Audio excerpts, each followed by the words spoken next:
Hi, I'm Leanne Lee, your diva of DIY, and today I'm going to teach you how to take this cabinet door and turn it into a chalkboard sign. I get all of my cabinet doors at either garage sales or construction sites. People are always ripping them out, or the Restore Habitat for Humanity is a great place also. The problem is they've all had hardware on them, so they're going to have holes in them where the hardware was. So I'm going to teach you first how to get rid of that so it doesn't scream, I'm a cabinet door. So you can get Bondo at either a Sherwin-Williams, I'm sure a big box store has it, and this particular Bondo already has the epoxy mixture in it, so you don't have to actually mix the two parts together. So that's what I like about it. So it's very easy. You just want to open it up, it's red. You're going to squirt it in your holes, and a little bit, I promise, goes a long way. Put it on, make sure you put your cap on because it dries very fast. And then you're gonna take a putty knife, and then you're just gonna scrape right across your cabinet door. And then let that dry. If it bothers you, you can also do the back side. No one will probably see it, but if it bothers you, let that dry, do the back side, sand it off, and then you have a couple of options. So I'm just gonna let that dry. I have one that I had already done. I feel like I'm taking it out of the oven here. This had holes in it, and I Bondoed those. Then I painted the outside of this one a really pretty gray. It's Sherwin-Williams Dovetail Gray. Okay, now I'm gonna take the inside here and put my chalkboard paint on it. Before I do that, I'm gonna grab my apron. Don't want to get paint all over my clothes. Everything I own seems to have paint on it, so if I can at least make a conscious attempt to save them, it's always good. So I want to show you a little tip, because one thing about painting is cleanup. It's never any fun. So here's a paint tray. You can tell it doesn't look very clean. It gets stuff put in it all the time. Press and Seal is a wonderful product to keep you from having to clean your tray every time. So just pull a piece of Press and Seal out, the size of your tray, and then just press it right down into the bottom of your tray. Now you can just pour the paint directly into it. So we are using Rust-Oleum chalkboard paint made to make a chalkboard. I actually, kind of another tip I'm going to give you is a lot of the stuff that actually makes the chalkboard settles to the bottom, and it's really hard in this can to stir it up. So I always pour it out into a bigger container, stir it up really well, because if it's not stirred up well, you'll have problems with your chalkboard.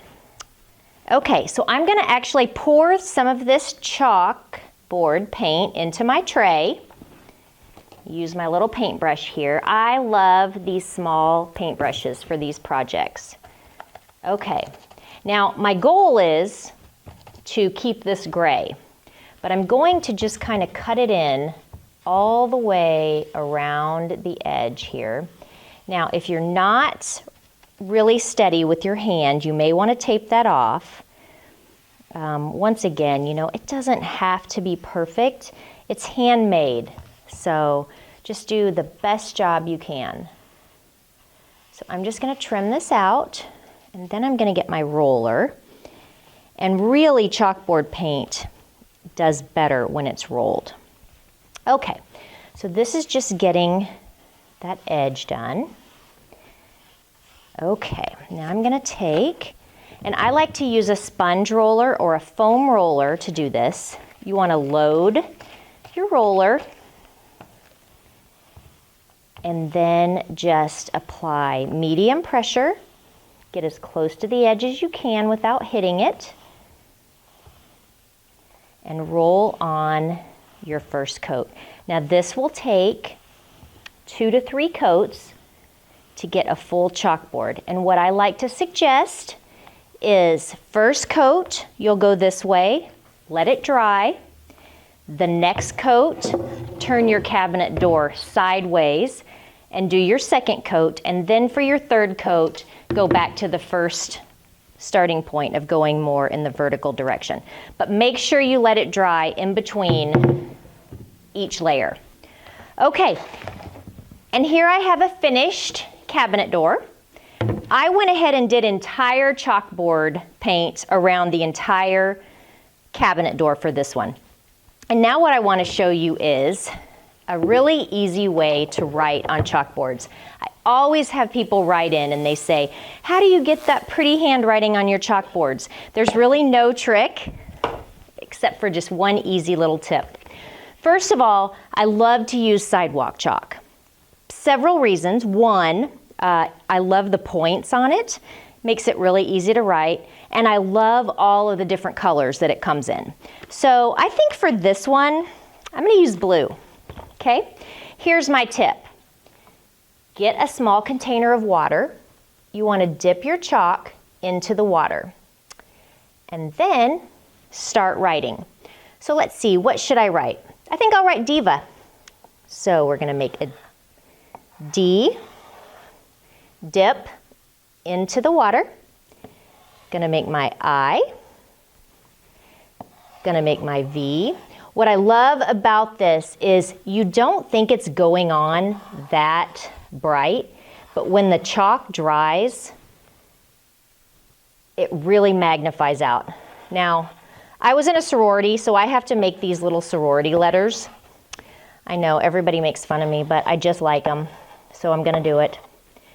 Okay, once this dries, here's another little tip.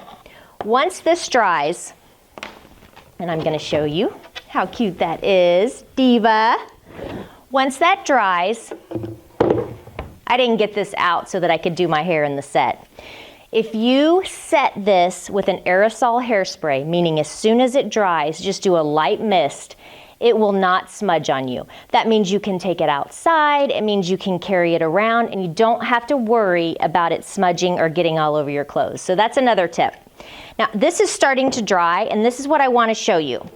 Look at the difference between what is dry and what's not dry. It almost has like an ombre effect. I wish I could get it to stay that way. This is dry. Do you see how bright and vibrant that is? That's really the difference when you wet that chalk. And I can't really tell you what the explanation or the chemistry is behind it, but it's crazy. So dip your chalk always before you write on a chalkboard. I hope you've loved this. You know, your next successful project is only an idea away. So come back and join me next time and we'll make something else crafty. Thanks.